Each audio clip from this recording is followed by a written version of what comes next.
Mr. Mull, how are you? I'm very well. How are you? That was well. funny, the PSAs. You like that? You ever do any of those? Oh, Lord.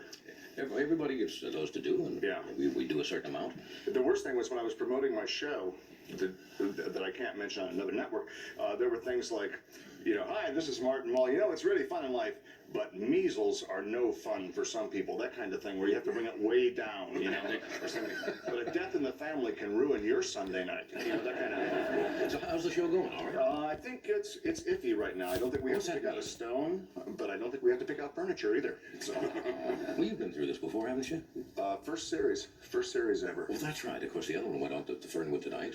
That went on forever. Yeah. Or it seemed like it to most people. No, that's not true. Anyway, you are a painter, and a good painter. Thank you. That's my main thrust. That was what I studied. Was that what you wanted to do? Do you consider yourself more of a painter than... You consider yourself an entertainer who paints or a painter who entertains? That sounds like David Frost, no doubt. Great question. Gee, well, I'll answer both of you. I'd say probably, in all honesty, and this sounds like like being an ingrate or something, but more of a painter who does the entertainment industry. And the thing is, that's because I think there's a lot of people that would like to be in the entertainment industry. And if you say, oh yeah, I work down there, what, I make $8,000 for one night? And people go, are you kidding me? Yeah. They think that's the best thing in the world or something. Right. They don't realize you take home $40 at that. Right. But, or 20. Or 20. Yeah. Oh, you had my old age.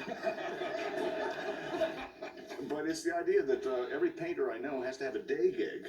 Yeah. You either, you say, if you meet Willem de Kooning or Jackson Pollock, right, and they're driving a cab, it doesn't mean they're a cab driver. They're doing that to support their painting. What was your opinion when you first saw Jackson Pollock? Be honest.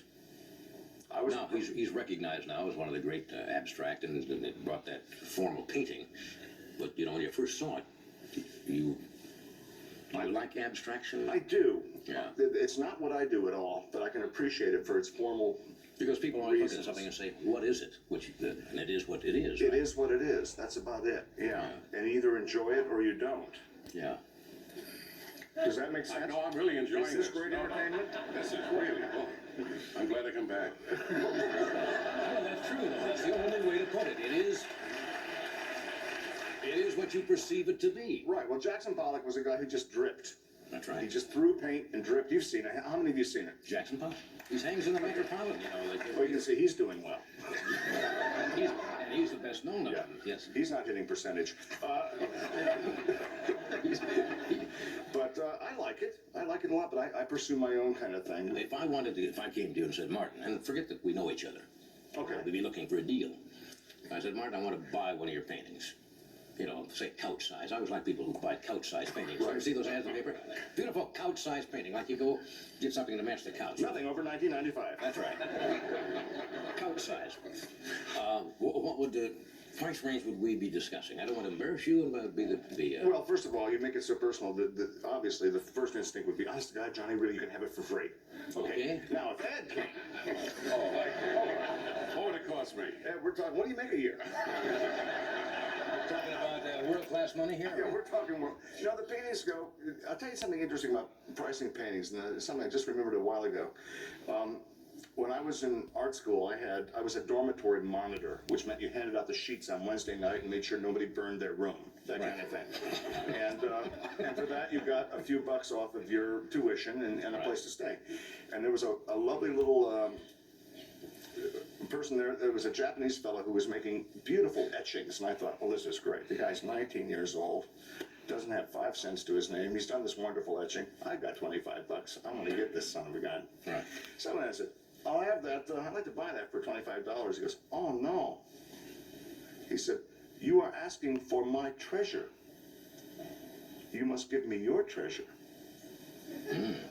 So $25 was out of the question, and I said something about remember Pearl Harbor and walked out of the room. 20 minutes place, right? Yeah, absolutely. Because he was shorter, I could stand up to him. So you hadn't really answered the question. I don't mean to embarrass you. They go for anywhere between a really good friend getting a great deal and about $5,000 to $6,000 a piece. 6,000? Yeah. Suppose I don't want a background.